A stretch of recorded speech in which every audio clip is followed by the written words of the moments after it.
નમસ્કાર વિદ્યાર્થી મિત્રો, કેમ છો? મજામાં? તો ચલો વિદ્યાર્થી મિત્રો, આજે આપણે 12th સાયન્સનું ચેપ્ટર નંબર 4 એટલે કે નિશ્ચાયક એના પ્રકીર્ણ સ્વાધ્યાયની જો ચર્ચા કરીએ તો પ્રકીર્ણ સ્વાધ્યાય 4ની અંદર દાખલા નંબર 1, 2, 3 કમ્પ્લીટ કર્યા અને દાખલા નંબર 4 આપણે જોઈએ તો આપણને ક્વેશ્ચનમાં કીધેલું છે કે જો એ, બી અને સી વાસ્તવિક સંખ્યાઓ હોય અને ડેલ્ટા ઇઝ ઇક્વલ ટુ આપણને એક નિશ્ચાયક આપેલો છે, તો સાબિત કરો કે આ બે પોઈન્ટ આપણે સાબિત કરવાના છે. સાબિત એવું કરવાનું છે કે a પ્લસ બી પ્લસ સીની વેલ્યુ 0 છે, અથવા તો એવું સાબિત કરો અથવા તો બંને સાબિત કરો કે a બરાબર b બરાબર c છે. રાઈટ? તો ચલો સ્ટાર્ટ કરીએ. તો થોડી જગ્યાના પ્રોબ્લેમના લીધે આપણે ડાયરેક્ટલી અહીંયાથી સ્ટાર્ટ કરીએ તો બી પ્લસ સી, સી પ્લસ એ અને એ પ્લસ બી. તમે જરા નિશ્ચાયક ઉપર નજર નાખો તો ખ્યાલ આવે કે જો હું પહેલો સ્તંભમાં બીજો સ્તંભ અને ત્રીજો સ્તંભ ઉમેરી દઉં તો શું થાય, જરા વિચારીએ.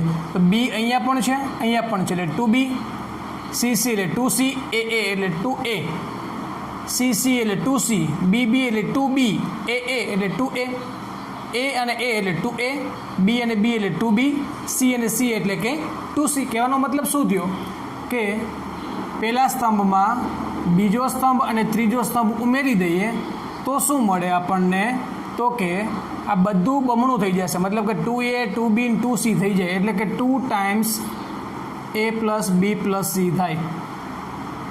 અહીંયા પણ એવું જ થશે, 2 times a plus B plus C, 2 times a plus B plus C. Okay, બીજા સ્તંભમાં કોઈ ફેરફાર નથી થતો એટલે C plus A plus B, B plus C, A plus B, B plus C અને સી પ્લસ એ. ચલો રેડી? હવે શું થશે તો કે ભાઈ પહેલા સ્તંભના ત્રણેય ઘટક સરખા છે તો આપણે રેગ્યુલર પ્રોસેસ પ્રમાણે પહેલા સ્તંભમાંથી કોમન લેવાના, અથવા તો એને આપણે શું કહીએ કે 1/2 times A plus B plus સીથી divide કરી નાખો પહેલા સ્તંભને, કે પછી કોમન લઈ લો. બે મતલબ તો એક જ છે. તો ચલો આપણે કોમન લઈ લઈએ છીએ. હવે 2 times A plus B plus C, જેથી હવે નિશ્ચાયક શું મળે, 1 C plus A plus B, 1 A plus B, B plus C, 1 B plus C અને સી પ્લસ એ. ચલો રેડી? હવે ટાર્ગેટ શું હોય કે ત્રણે ત્રણ ઘટક 1 થઈ ગયા. રેગ્યુલર પ્રોસેસ કેવી છે આપણી કે ભાઈ જ્યારે પણ આવું બને ત્યારે હવે મેક્સિમમ ઘટક 0 બનાવવાનો પ્રયત્ન આપણે કરશું. ઓકે, તો મેક્સિમમ ઘટક જો 0 બનાવવો હોય તો શું કરવું પડે વિચારીએ. તો ભાઈ અહીંયા 1 માંથી 1 માઇનસ કરીએ તો બી આવું બની શકે. રાઈટ? તો એક કામ કરીએ આપણે કે પહેલાં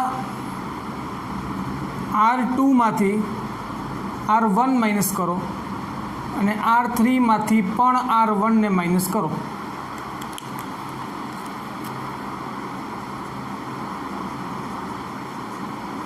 પહેલી હારમાં હું કોઈ ફેરફાર નથી કરતો એટલે 1 સી પ્લસ એ અને એ પ્લસ બી આમના આમ જ રહેશે. બીજી હારમાંથી પહેલી હારને માઇનસ કરો એટલે 1 - 1 0 છે. એ પ્લસ બી માઇનસ એ એટલે એ ઉડી ગયા, માઇનસ સી એટલે બી માઇનસ સી અહીંયા વધશે, બી પ્લસ સી માઇનસ બી એટલે બી ઉડી ગયા અને માઇનસ એ એટલે સી માઇનસ એ વધશે. ત્રીજીમાંથી પહેલી માઇનસ કરો 1 - 1 0, બી પ્લસ સી માઇનસ સી એટલે સી ઉડી ગયા એટલે બી માઇનસ એ વધશે, સી પ્લસ એ માઇનસ બી તો એ ઉડી ગયા તો સી માઇનસ બી વધશે. ચલો રેડી? ઓકે, હવે શું કરીએ,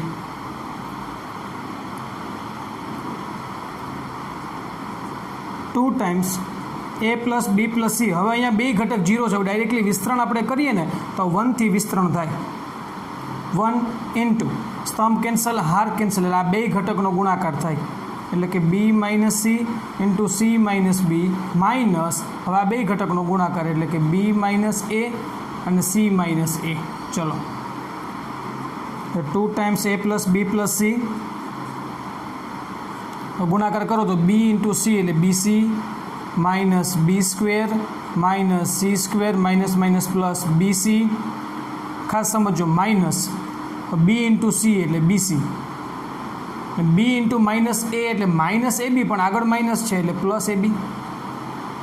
માઇનસ એનો વારો આવે, માઇનસ એ ઇન્ટુ સી એટલે માઇનસ એસી પણ આગળ માઇનસ છે એટલે પ્લસ એસી.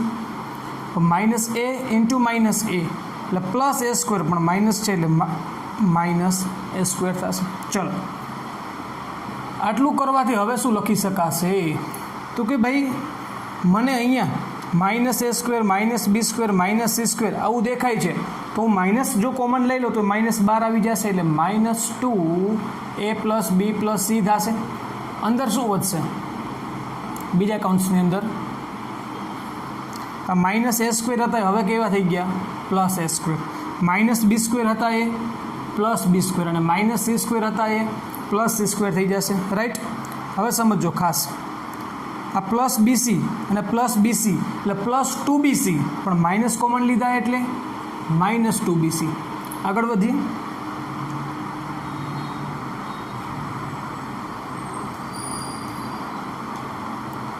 પ્લસ AB સોરી ભાઈ સોરી BC તો કેન્સલ થઈ જશે. પ્લસ BC અને માઇનસ કોમન લીધા એટલે ફક્ત -BC જ વધશે. આ -BC. ચલો રેડી. આ પ્લસ ABમાંથી માઇનસ કોમન નીકળ્યા એટલે -AB. આ પ્લસ AC પણ કોમન નીકળ્યા એટલે -AC. ચલો આ રીતે આપણું કાઉન્ટ્સ કમ્પ્લીટ થયું. હવે મને અહીંયા પૂર્ણ વર્ગ પદાવલી બનાવવા માટે કંઈક ઘટે. શું ઘટે? આ 2 આવી જાય ને તો આપણું કામ થઈ જાય. ઓકે તો 2 ને અંદર મલ્ટીપ્લાય કરીએ, આ માઇનસ એમને બહાર રાખીએ તો -a plus B plus C અંદર આવી જશે. 2 મલ્ટીપ્લાય થાય એટલે 2a square 2b square 2c square -2bc -2ab અને -2ac. ચલો આ બીજો કાઉન્ટ્સ કમ્પ્લીટ. હવે તો વિદ્યાર્થી મિત્રો તમને સમજાઈ ગયું હશે કે હું શું કરવા માગું છું. જો ભાઈ અહીંયા 2a સ્ક્વેર 2b સ્ક્વેર અને 2c સ્ક્વેર છે એટલે આપણે શું કરશું હું પહેલાં a સ્ક્વેર અને b સ્ક્વેરનો ઉપયોગ કરી અને વચ્ચે મૂકી દઉં -2ab. જો એકદમ વિસ્તૃત તમને સમજાવું તો પ્લસ a સ્ક્વેર -2ab અને પ્લસ b સ્ક્વેર આ પહેલી વાત થઈ ગઈ. રાઈટ. એને કાઉન્ટ્સ દ્વારા દર્શાવીએ. પ્લસ બીજી વાત રજૂ કરીએ પ્લસ બી સ્ક્વેર -2bc અને પ્લસ સી સ્ક્વેર અને ત્રીજી વાત રજૂ કરી દઈએ પ્લસ સી સ્ક્વેર -2ac અને પ્લસ a સ્ક્વેર. તો તમે જોઈ શકો છો a સ્ક્વેર 2 વખત તો 2a સ્ક્વેર છે જ, 2b સ્ક્વેર તો એક વખત અહીંયા અને એક વખત અહીંયા, 2cc સ્ક્વેર તો એક વખત અહીંયા અને એક વખત અહીંયા, બાકી -2bc -2ab -2ac આ ક્રમમાં આપણી સામે છે. તો હવે શું લખી શકાય? -a plus B plus C આ વસ્તુ શું છે તો કે a માઇનસ બીનો વર્ગ. ઓકે પ્લસ બી માઇનસ સીનો વર્ગ પ્લસ સી માઇનસ એનો વર્ગ. ચલો રેડી. આટલું થયું. હવે મારે વાત એ કરવી છે કે આપણી પાસે પરંતુ ડેલ્ટા બરાબર તો શું આપ્યા 0 આપણને પહેલાં જ કહી દીધું છે. એનો મતલબ એવો થયો કે આ ટોટલ સોલ્યુશન આપણને જે મળે છે એની બરાબર શું છે? તેથી -a plus B plus C into a minus બીનો સ્ક્વેર પ્લસ બી માઇનસ સીનો સ્ક્વેર પ્લસ સી માઇનસ એનો સ્ક્વેર બધા બરાબર શું છે? 0 છે. તો આ ગુણાકારના સ્વરૂપમાં છે. તો તેથી પહેલો ઓપ્શન તો શું મળી ગયો મને કે ભાઈ કાં તો a plus B plus C બરાબર શું હોય? 0 હોય કે જે આપણી સાબિતી છે તમે જોઈ શકો છો. અથવા તો હવે આ 3 પદનો સરવાળો શૂન્ય બતાવે છે. પણ 3 પદનો સરવાળો ક્યારે શૂન્ય થાય? કે જો આ બંને સરખું થઈ જાય તો 0 થઈ જાય, આ બંને સરખા થાય તો 0 થાય અને આ બંને સરખા થાય તો 0 થાય. તો અને તો જ આ ત્રણેયના વર્ગોનો સરવાળો શૂન્ય આપણને મળે. ક્યારે? કે જો a બરાબર b થાય, b બરાબર c થાય અને c બરાબર a થાય. તેથી a બરાબર b બરાબર c. તો અહીંયા આપણે આ બંને સાબિતી મેળવી શકીએ છીએ. ઓકે તો વિદ્યાર્થી મિત્રો ફરીથી તમને સમજાવું છું. આપણને એક નિશ્ચાયક આપેલો છે અને નિશ્ચાયક માટે એવું કીધું છે કે સાબિત કરો કે a plus B plus C equal to 0 અથવા તો a equal to B equal to C. તો મેં શું કર્યું આની અંદર? તો આપણને જે નિશ્ચાયક આપેલો છે એમાં બસ રેગ્યુલર પ્રોસેસમાં શું હોય તો કે ભાઈ વિચારવાનું કે ભાઈ એવું કંઈ બને છે કે ભાઈ પહેલી હારમાં બીજી કે ત્રીજી હાર ઉમેરવાથી પહેલી હારના બધા ઘટકો સમાન થાય? ચેક કરો, અહીંયા પણ એ રીતે પણ કરી શકાય. મેં સ્તંભનો ઉપયોગ કર્યો, તમે એ રીતે પણ કરી શકો કે R1 changes two R1 plus R2 plus R3. કારણ શું? B to B, A to A અને C ટુ C. તો આ રીતે પહેલી હારના તમામ ઘટક 2A 2B અને 2C મળે, જે આપણે કોમન લઈ શકીએ. અહીંયા મેં સ્તંભ દ્વારા દર્શાવ્યું, એને કોમન લઈ લીધા. 1 1 1 મળે. આપણે જ્યારે પણ તમને કોઈ સ્તંભ કે કોઈ હારના તમામ ઘટક 1 1 1 મળે ત્યારે દાખલો ઘણો સરળ થઈ જાય. કારણ શું? કારણ કે તમે એનાથી બાકીના બે ઘટકને શૂન્ય કરી શકો. જો મેં શૂન્ય કર્યા છે, કઈ રીતે? બીજી હારમાંથી પહેલીને માઇનસ કરી, ત્રીજી હારમાંથી પહેલી હારને માઇનસ કરી. તો શૂન્ય થવાથી આપણું વિસ્તરણ કેવું થઈ જાય? સરળ થઈ જાય. તો હવે વિસ્તરણ કર્યું છે, બસ ફક્ત પછી તો સાદું રૂપ છે ને આપણને આપણી સાબિતી મળે છે. ઓકે વિદ્યાર્થી મિત્રો, તો નોટ ડાઉન કરી લો અને ત્યારબાદ આપણે નેક્સ્ટ દાખલા પર આગળ વધીએ.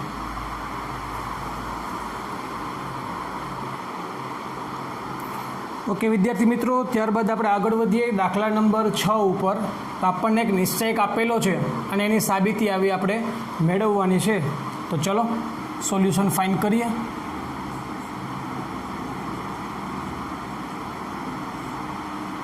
A square BC AC plus C square, A square plus AB B square અને AC, AB B square plus BC અને C સ્ક્વેર.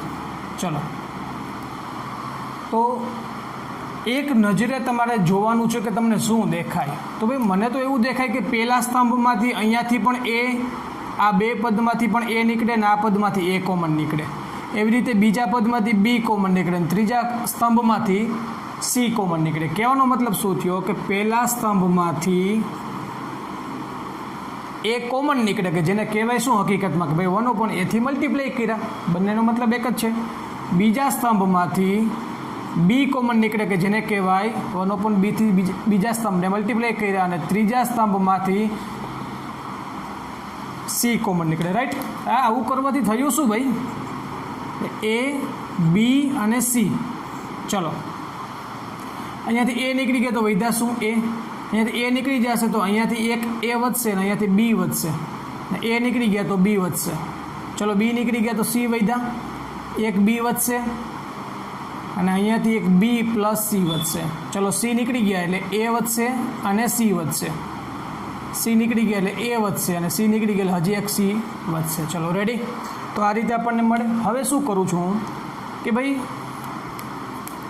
હું એક કામ કરું અહીંયા કે ભાઈ અહીંયાથી આ ત્રીજા સ્તંભમાં કંઈક આપણે ફેરફાર કરીએ. તમે પહેલામાં પણ કરી શકો, એવું કંઈ જરૂરી નથી કે ત્રીજામાં જ કરવું. તમે એવું કરી શકો કે ભાઈ પહેલા સ્તંભમાંથી બીજા સ્તંભ અને ત્રીજા સ્તંભને માઇનસ કરી નાખો. પહેલા સ્તંભમાંથી બીજા અને ત્રીજાને માઇનસ કરો. અથવા તો એવું લખો કે ત્રીજા સ્તંભમાંથી પહેલું સ્તંભ અને બીજો સ્તંભ માઇનસ કરીએ તો શું થાય જરા જોઈએ. આ વિસ્તરણ પોતપોતાની રીતે અલગ અલગ રીતે કરી શકાય. સમજાય છે બાળકો? આમાં કોઈ મેથડ પ્રોપર મેથડ ના હોય. તમને અનુકૂળ લાગે છે કે તમારે ત્રીજા સ્તંભમાંથી પહેલો બીજો માઇનસ કરવો ચાલે, તમારે બીજામાંથી પહેલો ત્રીજો માઇનસ કરવો ચાલે, પહેલામાંથી બીજો ત્રીજો માઇનસ કરવો ચાલે, પહેલી હારમાંથી બીજી ત્રીજી હાર માઇનસ કરવી ચાલે. એવો કોઈ રૂલ્સ ફિક્સ હોય નહીં. ચલો રેડી? તો આ ABC બાર છે. એ ત્રીજા સ્તંભમાં જ ફેરફાર થાય એટલા માટે A પ્લસ B અને B, C B plus C. હવે ખાસ ધ્યાનથી સમજજો, હું ત્રીજા સ્તંભમાંથી પહેલાં બીજાને માઇનસ કરવાનું એટલા માટે વિચારતો હતો કારણ કે A પ્લસ C છે એ બંને આમાંથી માઇનસ થઈ જાય એટલે આ થઈ ગયા 0. ઓકે, આગળ વધીએ. એમાંથી પહેલો સ્તંભ માઇનસ કરો ને તો એ તો ઉડી જાય પણ માઇનસ B આવે અને બીજો માઇનસ કરો એટલે ફરીથી માઇનસ B આવે એટલે થાય શું? -2B થાય. નીચે આવી જાઓ. Cમાંથી પહેલો સ્તંભ માઇનસ થાય એટલે C B C તો C તો ઉડી ગયા પણ આવ્યા શું? -2B. ચલો રેડી? તો પણ કોઈ ચિંતા નથી. કારણ શું થયું ભાઈ? તો ત્રીજા સ્તંભમાંથી હું -2B કોમન લઈ શકું. આપણા માટે હજી ઘણું સરળ થઈ ગયું. 1/-2B કોમન નીકળી ગયા ત્રીજા સ્તંભમાંથી એટલે થશે શું? -2B into ABC. આ કોમન નીકળી ગયા. અંદર શું વધે? A પ્લસ B અને B, C B plus C, 0 1 1.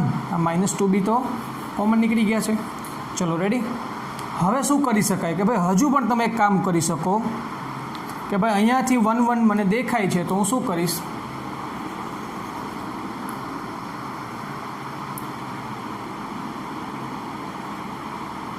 Sorry, બીજી હારમાંથી ફેરફાર કરીએ છીએ બીજી હારમાંથી ત્રીજી હારને માઇનસ કરી નાખો, -2b ઇન્ટુ ABC. પહેલી હારમાં કોઈ ફેરફાર નથી એટલે AC0. બીજી હારમાંથી ત્રીજી હાર માઇનસ થાય છે એટલે બી આમાંથી માઇનસ થઈ ગયા, વધે શું, A. બીજી હારમાંથી ત્રીજી હાર માઇનસ કરો એટલે -b -c એટલે વધે શું, -c. 1 - 1 0. ત્રીજી હાર એમની એમ તો b + c અને 1. ચલો બાળકો રેડી. તો આ થયા -2b ઇન્ટુ ABC. ચલો હવે આપણા માટે વિસ્તરણ કરવું એકદમ ઇઝી છે. બંને ઘટક 0 થઈ ગયા. 1 લઈને વિસ્તરણ કરીએ તો સ્તંભ દૂર થઈ ગયો, હાર દૂર થઈ ગયો. આ બંનેનો ગુણાકાર એટલે a ઇન્ટુ -c એટલે -ac. ફોર્મ્યુલાના -a ઇન્ટુ c એટલે ac. એટલે શું થયું, -2b into ABC into -ac એટલે -2ac. ચલો ભાઈ, -2 + 4 a into a square, b into b square અને c ઇન્ટુ c સ્ક્વેર, કે જે આપણા માટે આપણી સાબિતી છે.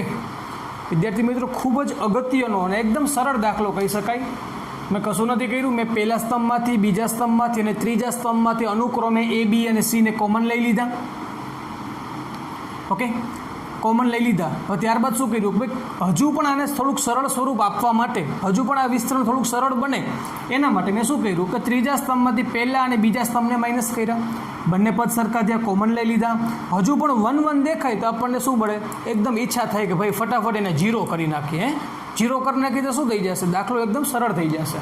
તો 0 કરવા માટે ફરીથી મેં બીજી હારમાંથી ત્રીજી હારને માઇનસ કરી. તો હવે તો એકદમ સરળ વિસ્તરણ થઈ ગયું અને આપણને સાબિતી મળે છે. ચલો બાળકો, ફટાફટ વિડીયો પોઝ કરી લો અને ક્વેશ્ચનને નોટ ડાઉન કરો.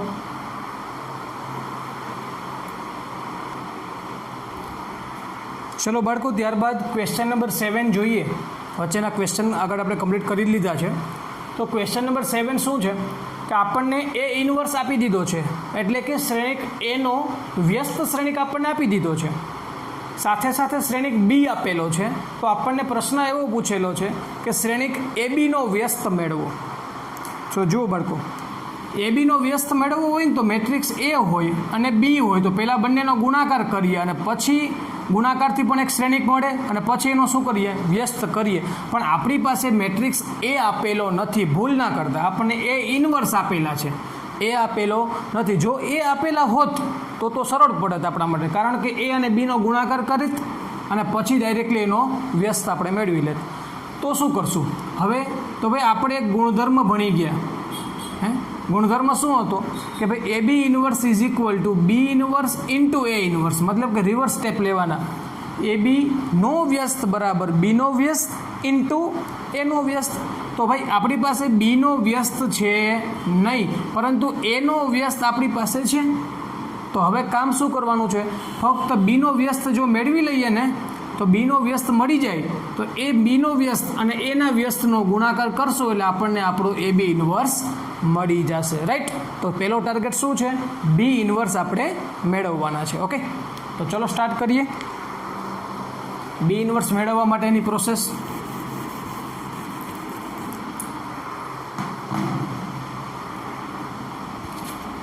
ચલો આપણે B ઇન્વર્સ મેળવવા છે. આપણી પાસે A ઇન્વર્સ તો ઓલરેડી કમ્પ્લીટ જ છે.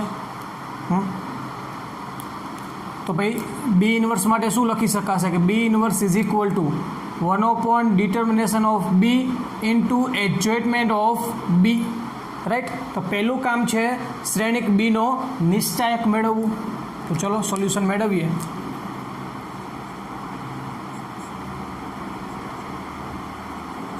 B ઇન્વર્સ મેળવવા માટે નિશ્ચાયક B મેળવવા પડે.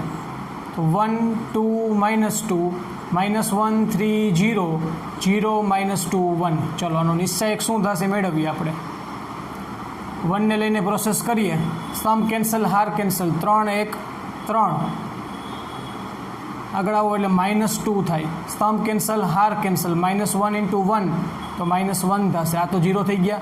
આગળ આવો તો ફરીથી -2, સ્તંભ કેન્સલ, હાર કેન્સલ, -1 × -2 એટલે +2, -0 તો 3 × 1 3, માઇનસ માઇનસ પ્લસ 2 × 1 2, -2 2 4, 3 ને 2 6, 3 ને 2 5, 5 - 4 એટલે 1.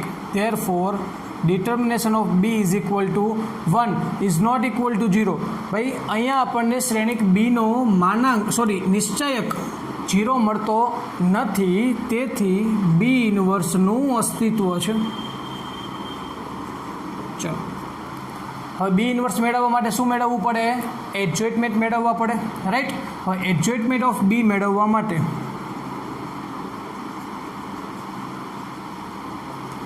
શ્રેણિક બીના દરેક ઘટકના સહ અવયવ મેળવવા પડે.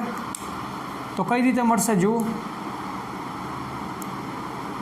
દરેક ઘટકના સહ અવયવને હું લખું છું B11, B21, B31, B12, B22, B32, B13, B23 અને B33. ચલો રેડી. હવે એક પછી એક બધાના સહઅવયવ મેળવવાનો પ્રયત્ન કરીએ. તો સૌપ્રથમ 1નો સહઅવયવ મેળવવાનો છે. તો સ્તંભ દૂર, હાર દૂર, 3 1 3, -0 એટલે 3, અને ચોકડી ઉપરનો ઘટક છે, ક્રોસ પરનો ઘટક છે, એટલા માટે આગળ માઇનસ આવશે નહીં, એટલે આન્સર આવી ગયો 3. આગળ વધો 2 માટે વિચારો. સ્તંભ દૂર, હાર દૂર, -1 × 1 એટલે -1, -0 એટલે -1, પણ ચોકડી ઉપર નથી એટલે એક્સ્ટ્રા માઇનસ એટલે +1 થશે. આગળ આવો, સ્તંભ દૂર, હાર દૂર, -1 × -2 એટલે +2, -0 એટલે 2 જ આવશે, ચોકડી ઉપરનો છે એટલે પ્લસ જ રહી 2. -1 માટે વિચારો. સ્તંભ દૂર અને હાર દૂર, તો 2 × 1 2, ફોર્મ્યુલાના -2 +4, 2 - 4 -2, પણ ચોકડી ઉપર નથી એટલે એક્સ્ટ્રા માઇનસ એટલે +2 થઈ જશે. 3 માટે વિચારો. સ્તંભ દૂર, હાર દૂર, 1 × 1 1, -0 એટલે જવાબ આવશે 1, અને ચોકડી ઉપર છે એટલા માટે માઇનસ આવશે, એક્સ્ટ્રા માઇનસ આવશે નહીં એટલે 1 જ થશે. 0 માટે વિચારો. સ્તંભ દૂર અને હાર દૂર, તો 1 × -2 પરંતુ ચોકડી ઉપર નથી એટલે એક્સ્ટ્રા માઇનસ એટલે થઈ જશે +2.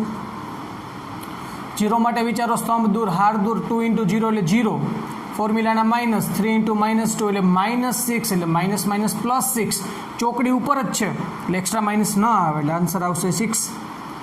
-2 માટે વિચારો. સ્તંભ દૂર, હાર દૂર, 1 × 0 0 થશે, -1 × -2 એટલે +2, અને ફોર્મ્યુલાના માઇનસ એટલે -2, રાઈટ. સાંભળજો, -2 અને એક્સ્ટ્રા માઇનસ આવશે એટલા માટે +2 થઈ જશે. છેલ્લે 1 માટે વિચારો. સ્તંભ દૂર, હાર દૂર, 1 × 3 3, -1 × 2 -2 એટલે -+2, 3 + 2 5, એક્સ્ટ્રા માઇનસ અહીંયા ન આવે એટલે આન્સર આવે 5. તો બાળકો આપણે નવે નવ ઘટક માટે